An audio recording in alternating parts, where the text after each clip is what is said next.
Dear students, आज मैं आपको रिटायरमेंट का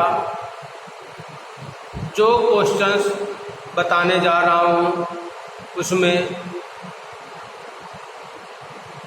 कैसे हम उस जर्नल एंट्रीज करेंगे, किस तरह से हम रीवैल्यूएशन बनाएंगे और किस तरह से हम कैपिटल अकाउंट और बैलेंस शीट बनाएंगे। यानी कहने के मतलब ये है कि हम जो कंप्लीट क्वेश्चन है वो आपको हम रिटायरमेंट का एक्सप्लेन कर रहे हैं।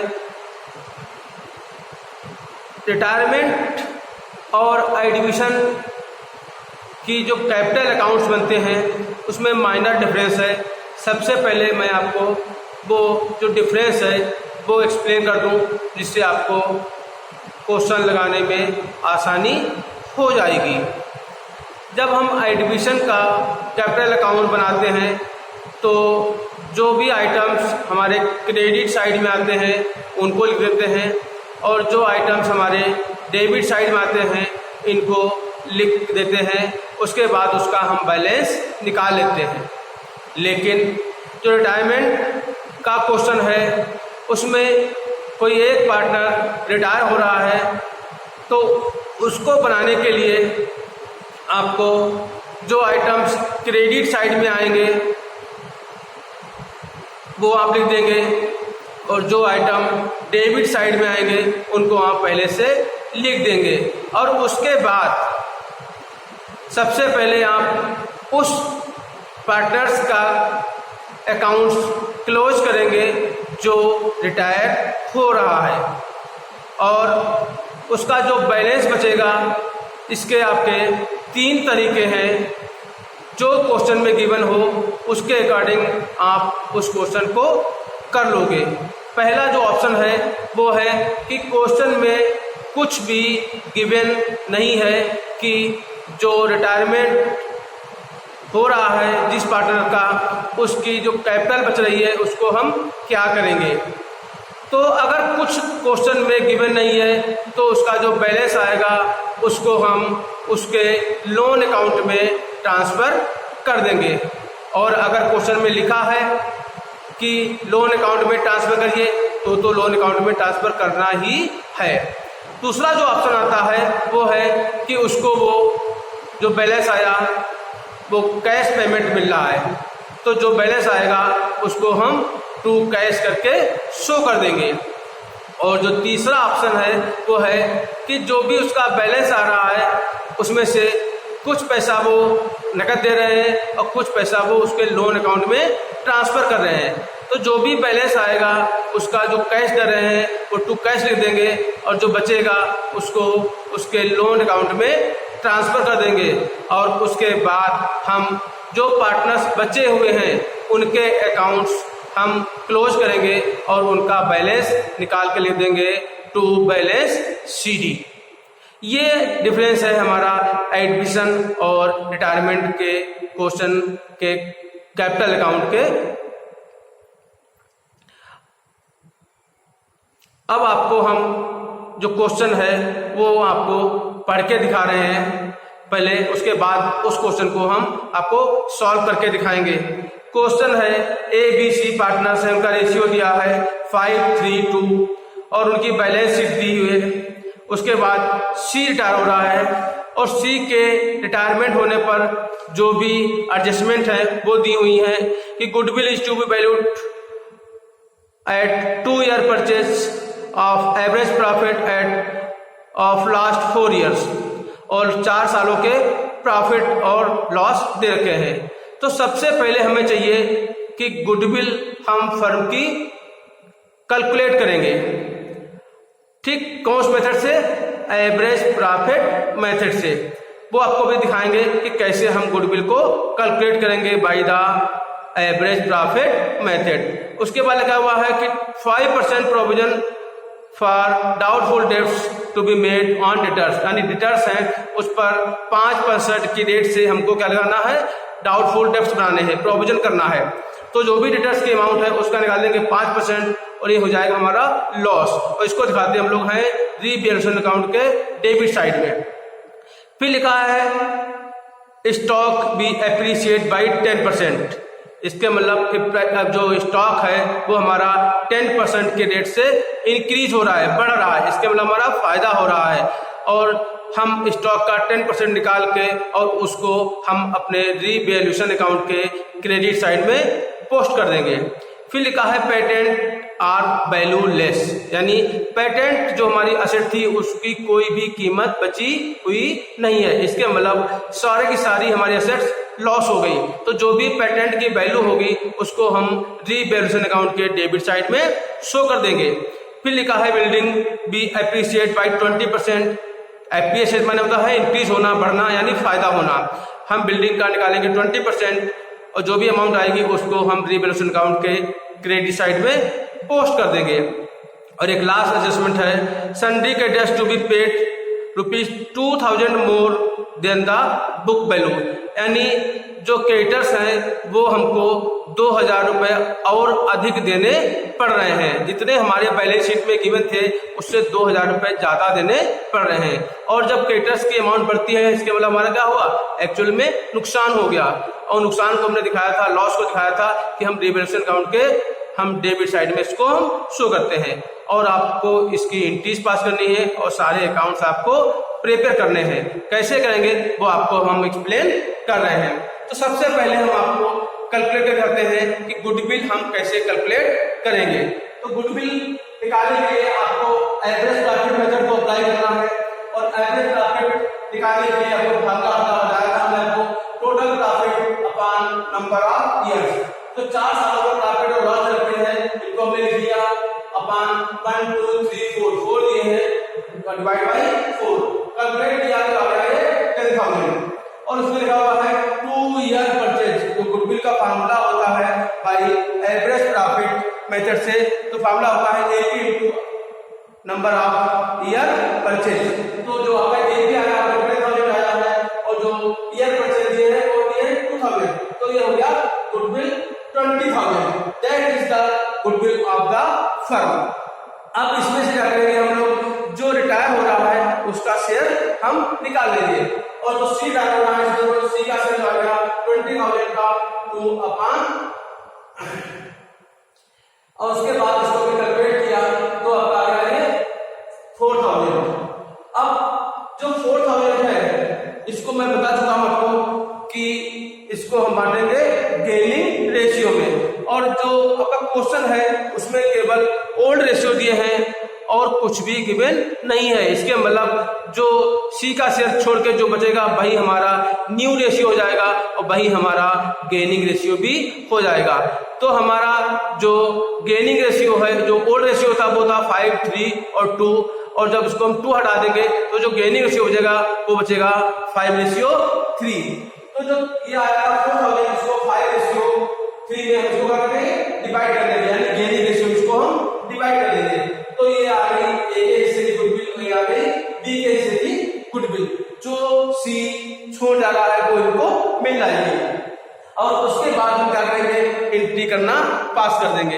एंट्री आप किसी भी तरह किसी भी सीक्वेंस में पास कर सकते हैं, इसके लिए कोई गाइडलाइन नहीं है। लेकिन मैं आपको एक सीक्वेंस बता रहा हूं, उस सीक्वेंस से अगर आप एंट्री पास करेंगे तो एंट्री आपकी जो होंगी वो उसमें जो भूलने की गुंजाइश खत्म हो जाएगी, तो कोई एंट्री आपसे मिस तो नहीं हो गई है। तो सबसे पहले हम नंबर 1 पर जो एंट्री पास करेंगे वो पास करेंगे गुडविल की, जो पार्टनर्स रिटायर हो रहा है। और उस गुडविल की आपको अपने एंट्री बताई थी लास्ट वीडियोज में, gaining partners capital account debit to sacrificing partners capital account. और इसमें गेन कौन करेंगे, ए और बी, और सैक्रिफाइस कौन करेगा, सी। तो इसकी जो एंट्री हो गई है वो हो गई है A capital account debit, B capital account debit to C capital. ये एंट्री नंबर 1 जो हमारे अकॉर्डिंग कर रहे हैं। तो इस सीक्वेंस अपनाएंगे तो आपको इसका बहुत ज्यादा बेनिफिट मिलेगा। और ये अमाउंट आपको यही से एंट्री कर देंगे, जो आपका 2500 था 1500 था, तो 2500 और 1500, और सी की गुडविल थी 4,000 रुपीज। और उसके बाद नंबर 2 पर एंट्री पास करेंगे, उसके लिए हम जाएंगे बैलेंस शीट में। बैलेंस शीट में जाने पर हम देखेंगे लायबिलिटी साइड में। लायबिलिटी साइड में में हमारे एक्यूमुलेटेड प्रॉफिट दिए होते हैं, जैसे general reserve, WCR, investment fluctuation reserve, profit and loss account, ये सारे इसमें से कुछ भी दिए हो सकते हैं। तो उसमें से जो भी हमारे अमाउंट्स दिए हैं, जो भी आइटम्स दिए हैं, उनको सबसे पहले हम क्या करेंगे, डिस्ट्रीब्यूट कर देंगे, रिटर्न ऑफ कर देंगे। ठीक, तो उसमें क्वेश्चन में जो दिया था, सबसे पहले दिया था इसमें आपका रिजर्व फंड। आपको ये टॉपिक हम जो एक्यूमुलेटेड प्रॉफिट है वो हम इस रिटायरमेंट चैप्टर में एक्सप्लेन नहीं कर रहे हैं। क्यों? क्योंकि इसको हम इससे पहले 2 बार एक्सप्लेन कर चुके हैं। एक आपका जो है चैप्टर नंबर 2 में change in profit sharing ratio, उसमें भी यही टॉपिक था, और दूसरा जो था एडमिशन ऑफ पार्टनर्स में, उसमें भी यही टॉपिक था। तो सेम टॉपिक है, सेम एंट्री हो रही है, इसमें कोई कंफ्यूजन नहीं होना चाहिए। तो इसको जो एंट्री होती थी वो होती थी accumulated profit account debit to old partners capital account. तो इसमें एक्यूमुलेटेड जो प्रॉफिट है उसका नाम है रिजर्व, तो reserve fund account debit to old partner A's capital, B's capital और सीज कैपिटल। और इस जो आया है इसको हम बांटेंगे ओल्ड रेशियो में। कैसे बांटेंगे इसको? ओल्ड रेशियो में। तो ओल्ड रेशियो को बांट दिया 6000 को, तो आ गया 3000, 1800 एंड 12,000। उसके बाद WCR क्या है, बल्क में कंपनसेशन रिजर्व, इसको भी क्या करेंगे हम ओल्ड रेशियो में इसी तरह डिस्ट्रीब्यूट कर देंगे।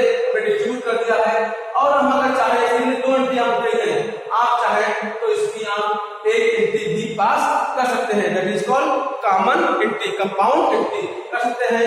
Reserve fund account debit, WCR debit to A's capital to B's capital to C's capital, और 2000 और 6000 जोड़ के इसको अपना डिस्ट्रीब्यूट कर देंगे। तो इसकी आप एक कॉमन एंट्री भी पास कर सकते हैं। और उसके बाद हम जाएंगे आपका असेट साइड में। अगर असेट साइड में कोई एक्यूमुलेटेड लॉस दिया है, जैसे आपका प्रॉफिट एंड लॉस का debit balance, advertisement, suspense account या डिफर्ड रेवेन्यू एक्सपेंडिचर, अगर उसमें से कुछ दिया है तो उसको भी क्या करेंगे हम लोग, डिस्ट्रीब्यूट कर देंगे। लेकिन इस क्वेश्चन में कोई भी एक्यूमुलेटेड लॉस नहीं दिया है, उधर हम नहीं करेंगे। उसके बाद जो नेक्स्ट एंट्री आएगी हमारी, वो आएगी एडजस्टमेंट से।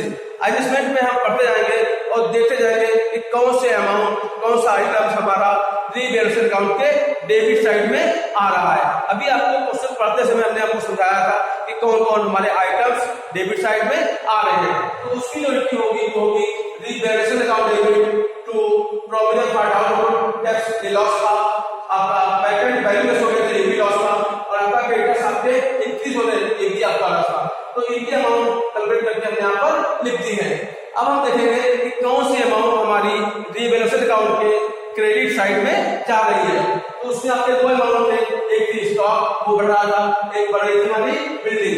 तो दोनों का अमाउंट निकाल के हमने लिख दिया, हो गया टू रीवैल्यूएशन। अब आप यही कहें तो आप देख सकते हैं कि रीवैल्यूएशन में प्रॉफिट हुआ है या लॉस हुआ है। अगर हमारा रीवैल्यूएशन क्रेडिट बढ़ा हुआ है तो हमारा प्रॉफिट होगा, और अगर रीवैल्यूएशन डेबिट वाला बढ़ा हुआ है तो हमारा लॉस होगा। रीवैल्यूएशन क्रेडिट बढ़ा हुआ तो प्रॉफिट होगा, और अगर रीवैल्यूएशन डेबिट बढ़ा तो हमारा लॉस हो जाएगा। इसमें अगर क्रेडिट बढ़ा हुआ है तो इसमें से ये माइनस कर देंगे तो आ जाएगा हमारा प्रॉफिट। और इसकी एंट्री होती थी revaluation account debit to old partners capital account, और इसमें से इसको जस्ट करेंगे तो आएगा 9,400, इसको बांटेंगे हम लोग ओल्ड रेशियो में।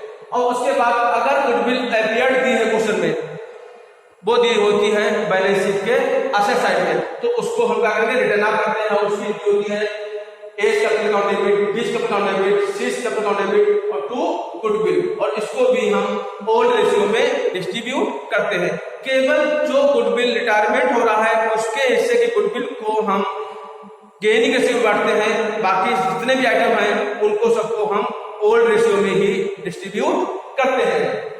और जो एंट्री नंबर 8 है, ये एंट्री आप जब भी कर पाएंगे जब आप पार्टनर्स कैपिटल अकाउंट प्रिपेयर कर लेंगे, और उसके पहले एंट्री आप पास नहीं कर सकते। तो इसके लिए आप पहले से स्पेस छोड़ देंगे, और उसके बाद आप रीवैल्यूएशन अकाउंट, कैपिटल अकाउंट और बैलेंस शीट बनाएंगे, और फिर ये एंट्री आप पास कर लेंगे। तो सबसे पहले आपको बताते हैं कैसे बनाना है रीवैल्यूएशन अकाउंट। अभी आपको बताता है कि कौन कौन से आइटम हमारे रीवैल्यूएशन अकाउंट के डेबिट साइड में जा रहे हैं, जिससे हमारा लॉस हो रहा हो, असेट या लायबिलिटी बढ़ने या घटने से लॉस हो रहा हो, वो सारे आइटम हमारे डेबिट साइड में आएंगे, और अगर किसी एसेट लायबिलिटी बढ़ने या घटने से हमारा फायदा हो रहा है उसे जाएंगे क्रेडिट साइड में। तो इसमें हमारे प्रोविजन पैटेंट और क्रेडिटर ये हमारे नुकसान हो रहा था तो हमने लोग डेबिट साइड में, और उसी तरह से हमारा स्टॉक और बिल्डिंग हमारा बढ़ रहा था, फायदा हो रहा था, बोलते हमने क्रेडिट साइड में। अब इसमें क्रेडिट साइड बड़ा है और डेबिट साइड छोटा है, इसलिए हमने लेस कर दिया तो आ गया प्रॉफिट। डेबिट में आपका आया प्रॉफिट, तो profit transfer to capital account, और इसको हमने जो 9600 आया है इसको हमने यहाँ पर क्या किया है, ओल्ड रेशियो में डिस्ट्रीब्यूट कर दिया है। और उसके बाद बनाएंगे हम लोग कैपिटल अकाउंट। आपको फॉर्मेट पता है particular ABC and particular ABC. सबसे पहले इस सीक्वेंस में हमने एंटिटी पास की थी, उसी सीक्वेंस से हम कैपिटल अकाउंट भी प्रिपेयर करेंगे। ये कोई गाइडलाइन नहीं है कि आप इसी सीक्वेंस करें, आप उल्टी को ऊपर नीचे भी कर सकते हैं, लेकिन अगर आप एक सीक्वेंस करेंगे, एक रास्ते से करेंगे तो आपको बड़ी आसानी होगी और आपको याद रहेगा कि हमको इसके बाद ये एंटिटी पास करनी है। और अगर आप हर बार चेंज करके करते हैं तो आप ये भूल जाएंगे कि हम कौन सी एंटिटी पास करनी है और कौन सी एंटिटी हमें पास नहीं करनी है, या हमसे कोई मिस तो नहीं हो रहा है। लेकिन जब हम एक गाइडलाइन चलेंगे, एक नियम चलेंगे तो हमें मालूम हो जाएगा कि हम कौन सी एंटिटी हमें आप इसके बाद पास करनी है। तो सबसे पहले जो लाएंगे हम माय बैलेंस शीट, ये अमाउंट आपको बैलेंस शीट जो पुरानी वाली होगी उसमें आपको मिल जाएगा लाइबिलिटी साइड में। तो ये कैपिटल का बैलेंस शीट है, वो कर दिया हमने। उसके बाद जो हमने एंट्री की थी, सबसे पहले गुडविल बांटने की, वो एंट्री पास होगी by S capital by B capital, तो ये अमाउंट आ जाएगी सी में, और यही एंट्री आपका इधर आ जाएगी तो टू सी कैपिटल अमाउंट आ जाएगी ए और बी में। ठीक, उसके बाद हमने जो दूसरी एंट्री अपनी लिखी थी बाय रिजर्व अकाउंट, हमने रिजर्व की एंट्री की थी, वहां पर बाय रिजर्व लिखा है, फिर बाय डब्ल्यूसीआर दिया है, और उसके बाद हमने क्या किया था, रिप्रेजेंट का हमने प्रॉफिट निकाला था, तो वो एंट्री हमने यहाँ पर पास कर दी। और उसके बाद जो गुडविल हमारी अपियर्ड थी उसको हमने यहाँ पर डिस्ट्रीब्यूट कर दिया। इतना करने के बाद सबसे पहले हम क्या करेंगे, हमारी डेबिट साइड और क्रेडिट साइड के सारे आइटम्स हमने फिल कर लिए।